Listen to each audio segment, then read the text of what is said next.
This episode of Wheat Pete's Word is brought to you by Syngenta. Stack the deck in your favor in 2025 with a stacked cereals lineup of crop protection products from Syngenta. With proven technology for exceptional disease control and greater plant resilience, you'll find game-changing solutions for your wheat crop. Visit syngenta.ca for more info. Good day, and welcome to Wheat Pete's Word here on Real Agriculture for Wednesday, February the 19th. On this episode of The Word, it's the next step to 1,000. Episode 501, yes. Hey, spring is coming, believe it or not. It's hard to believe here in Ontario, but it is. Bunch of cool stuff, a neat marketing thought, then fertility agronomy, and at the end, I will make some time for a discussion around the water that we drink. Let's go!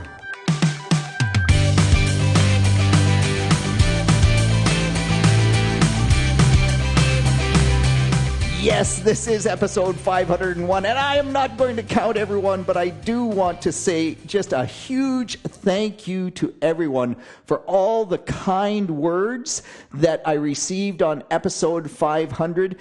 Jean-Marc saying, man, he's been listening even before it was The Word, back when it was Cropline, and one of his comments was that not only is there good information most of the time, but that generally I lifted his spirit when he needed it to be lifted. Man, how can life be better than that? That is just Wheat Pete to the core. I want good information, but I want to make you feel good about it as well, because dang it all, we are doing a good job, and that matters. And yes, it is a long winter, and it is cold, and dang it, we are getting tired of it. Hey, two things. Number one, yesterday afternoon, sitting in my office, and the sun and we have not seen much sun, but the sun came through that window. Oh my gosh, it has so much power now. So it is going to warm up, because that sun, if there was any bare little piece of sidewalk or pavement, man, it was attracting enough sun that even at minus 14, we were getting a little bit of snow melt. So that means we're going to get there. And it is only 9 days to meteorological spring. And that's going to turn a corner for us. I just know it's got to turn a corner for us. Hang in there. We are going to get through this long, cold winter. All right, next up, so cool. So Nova Scotia 4-H is having a raffle on a brand new pickup truck.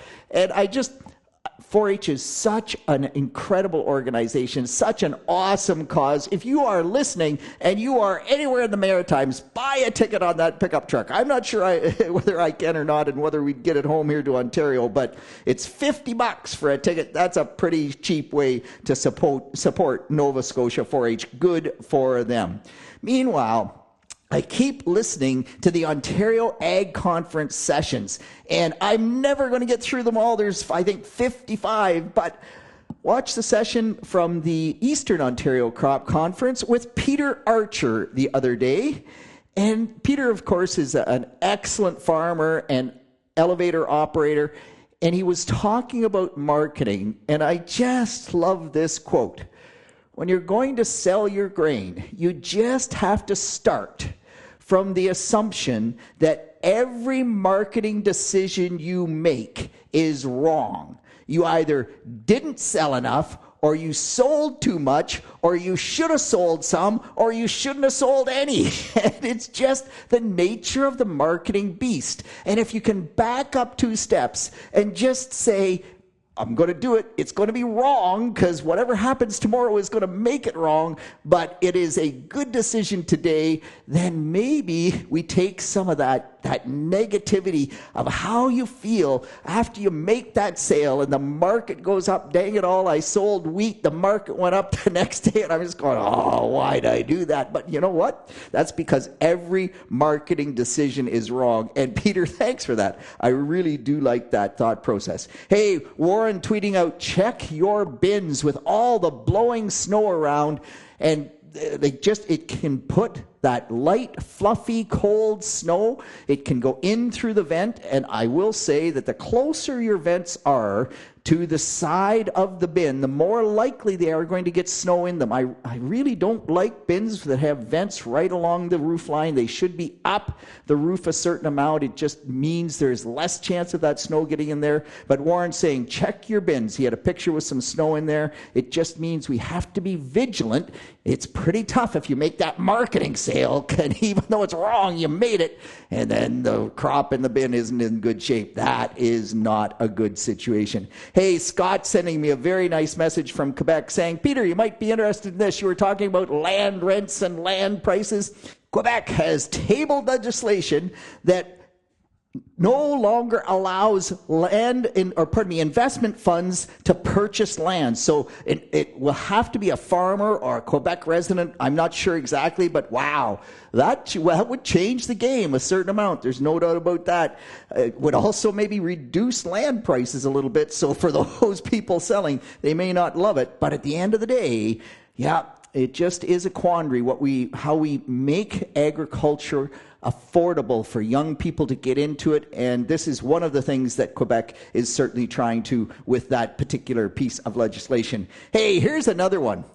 So we've talked about green lightning, right? Where we plug in the unit, the $60,000 unit, and it runs away on 110 volt hydro, and it makes nitrogen in the distilled water or in the water. The water is very specific quality, low calcium, low hardness. It almost has to be distilled water or reverse osmosis. Colin Elgie, the soil fertility specialist with the Ministry of Agriculture and Food, got a sample of that water from one of those units, and he sent it away for testing. Now, I will admit that the company says you can't test the water for nitrogen in it.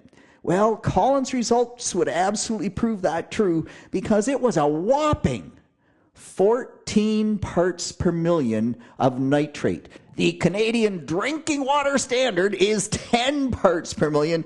Man, there ain't no nitrate in that water, and there wasn't much ammonium, and you just wonder, how does that work if we can't test it for nitrogen? But nonetheless, cool technology if it works, and we need more research. That's the bottom line. We need more research. My good friend Nature Nut Nick saying, hey, Peter, yeah, tram lines are awesome.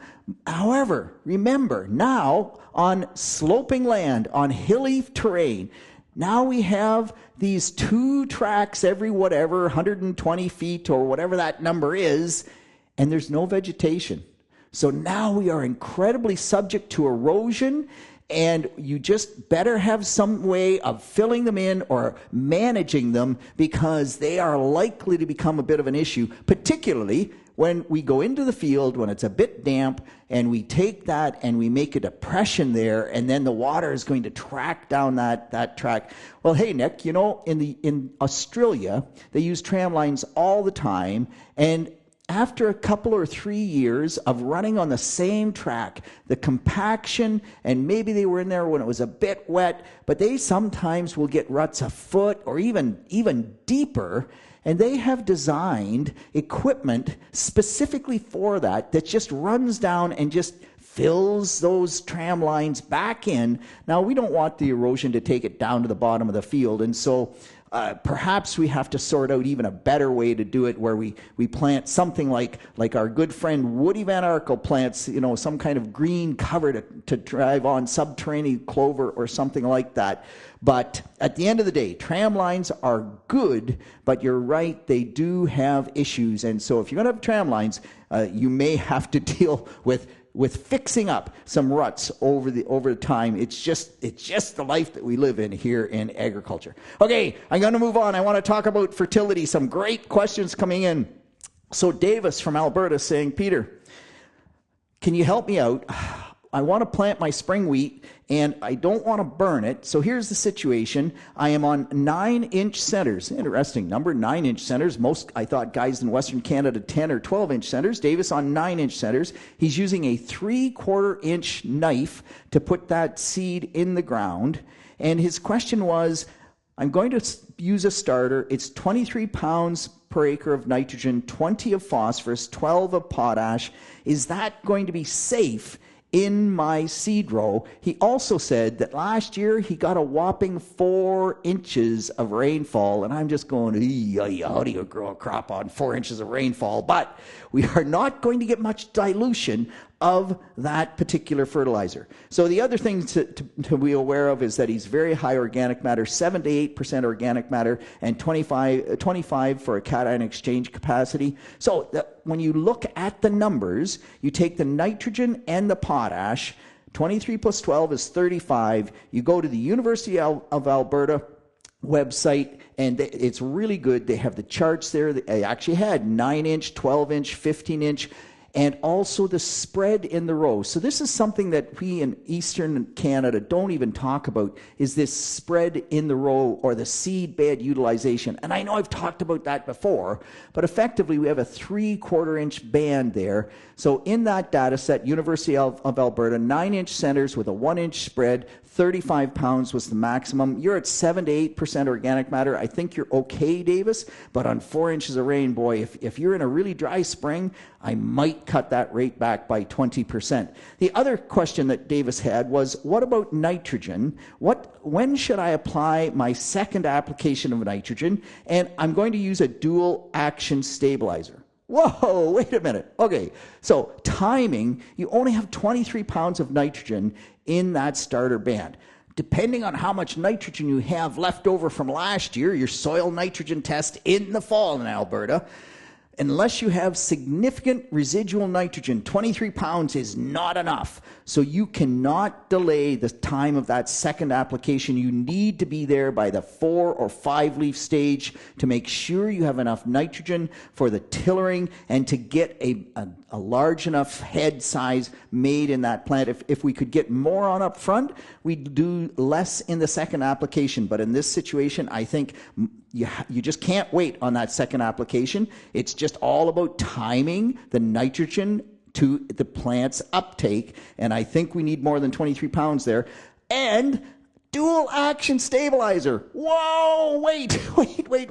4 inches of rainfall. The chances of you losing nitrogen from denitrification are incredibly close to zero. If you can find a urease inhibitor for that second application of nitrogen, because your only real risk of loss, in my opinion, is volatilization. Highly unlikely that you have a problem with denitrification. So find a urease inhibitor. If it's cheaper than the dual action inhibitor, just buy the urease inhibitor. I just don't see in 4 inches of rainfall how a dual action stabilizer makes all that much sense. Okay, moving on. Sylvain out of Temiskaming saying, okay, Peter, want to get higher spring wheat yield. Last year we planted 155 pounds of Raven. Okay, wait a minute. Whoa. Stop right there. What is 155 pounds? Yes, it's seeds per acre, Sylvain. Figure out seeds per acre. We want to get that 1.6 million seeds per acre. It's a pretty good target most of the time. So it's not about pounds per acre. But he did have a good yield, 70 bushels per acre, 12.2 protein on 105 pounds of nitrogen and 18 pounds of sulfur. And so he basically says, do I need more nitrogen? Do I need to put on a post-anthesis application, or just how exactly can I get higher yields? We didn't have lodging issues. So that's a good comment. Didn't have lodging issues. Raven is very prone to lodging. It's one of those varieties. We can treat it with a growth regulator, or, there's lots of, it depends in that whole scenario.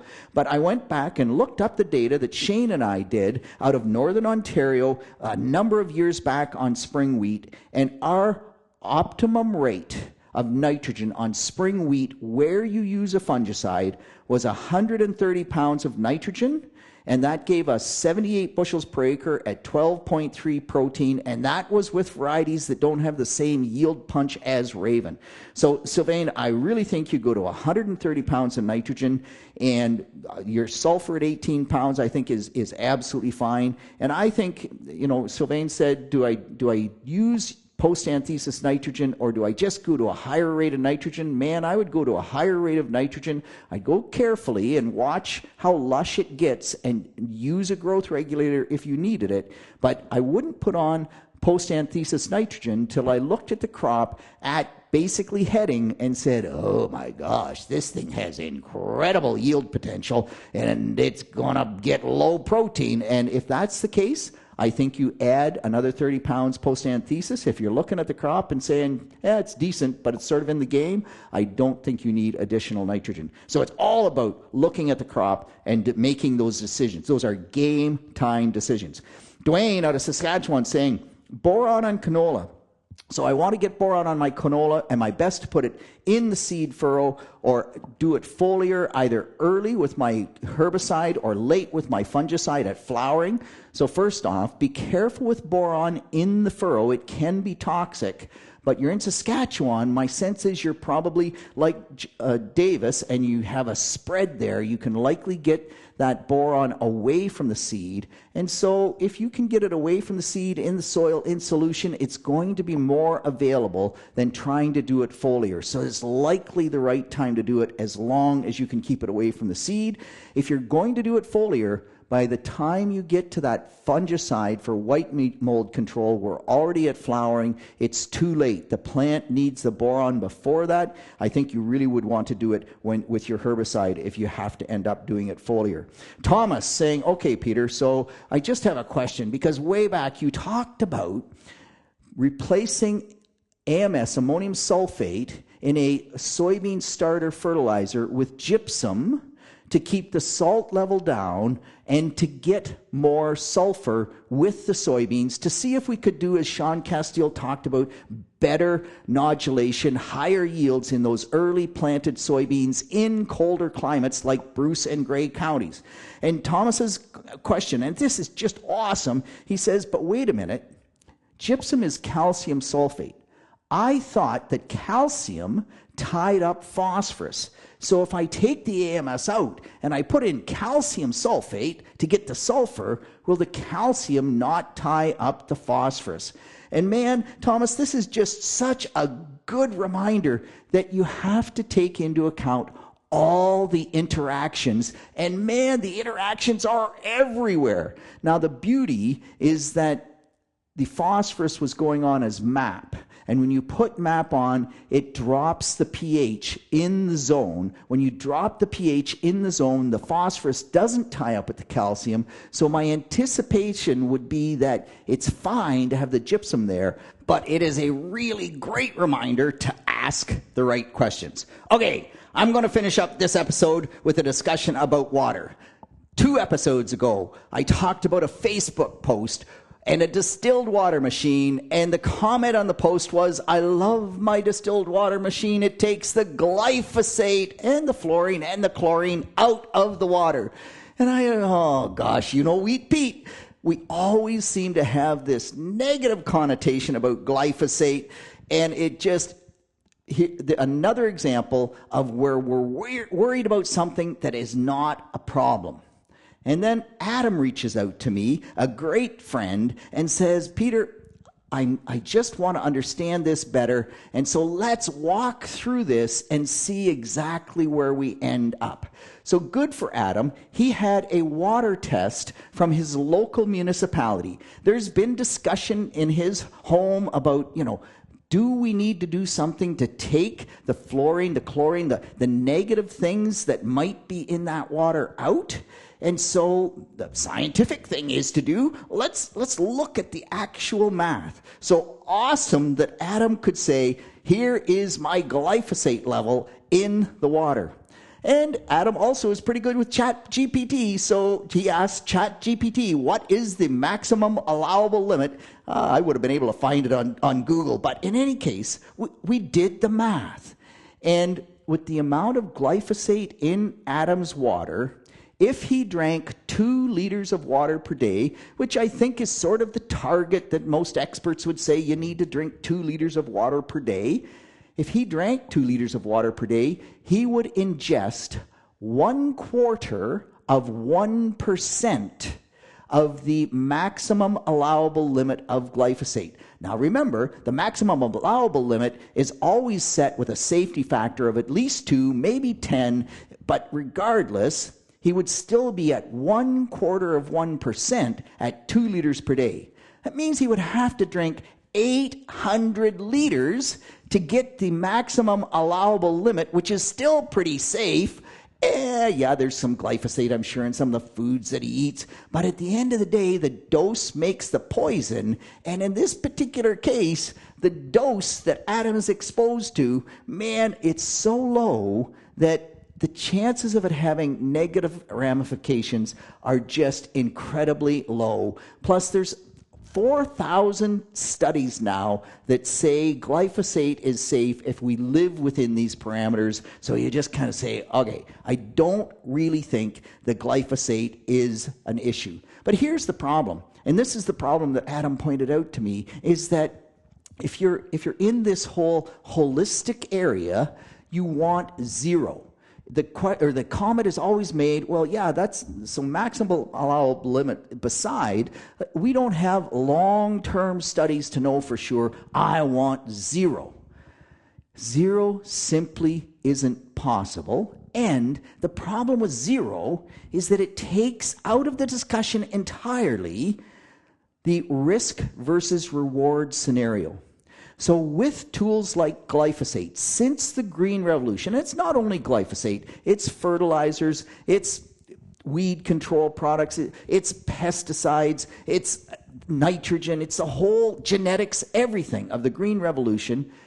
As of 2024, we are producing basically 400 times as much food as we did in 1960, versus 10% more land being farmed. We have taken, and I know I've talked about this before, but it's incredibly important to put this into perspective. The risk is as close to zero as we can get. The benefit, the reward, is that instead of 1 in 3 people on the face of the planet being food insecure, it is now at 1 in 10. Well, maybe 1 in 9, because we've actually slipped back a little bit because of the wars and the political strife globally right now. But we have enough food to feed everybody. It's a distribution, it's an economic issue. We cannot say that if we didn't have tools like glyphosate. So the problem with zero is that we can't talk about risk-reward, and risk-reward matters. And hey, just in defense of that tap water that has minute quantities of glyphosate, but it has the fluorine in there, we're not going to argue about good or bad. It has a bit of chloride. The chlorine breaks down into chloride. It has some calcium. Man, if you water plants with distilled water in vermiculite, they will die.